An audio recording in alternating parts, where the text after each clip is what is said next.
Good morning, everyone. President Bush is coming off a week that one top GOP strategist called the worst of his presidency. And on Friday, our first headliner said it was time to get tough with the president. Senator Russ Feingold, welcome back to This Week. Morning, George.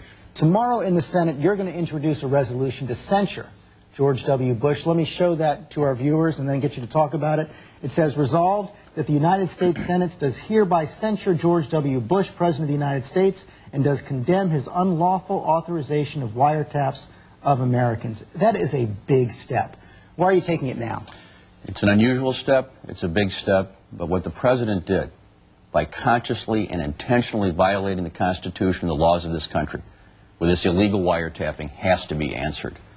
There can be debate about whether the law should be changed. There can be debate about how best to fight terrorism. We all believe that there should be wiretapping in appropriate cases.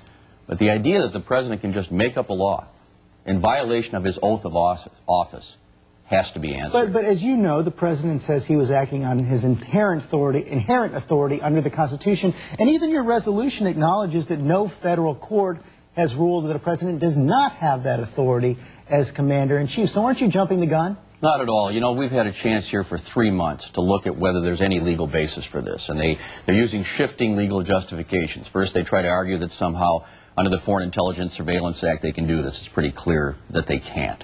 Then there's the argument that somehow the military authorization for Afghanistan allowed this. This has basically been laughed out of the room in the Congress. So the last resort is to somehow say that the president has inherent authority to ignore the law of the United States of America. Well, and that has a consequence that the president could even order the assassination of American citizens if that's the law. So there is no sort of independent inherent authority that allows the president to override the laws passed by the Congress of the United States. So if you're so convinced that the president has broken the law, why not file an article of impeachment?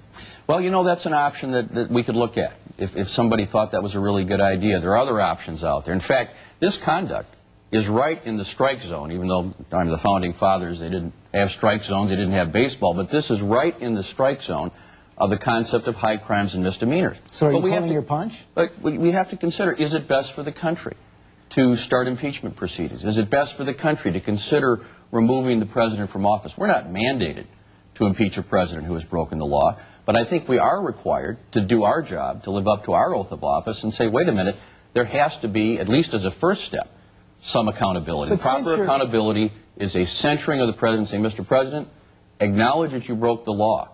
Return to the law. Return to our system of government. That's what I think we should do.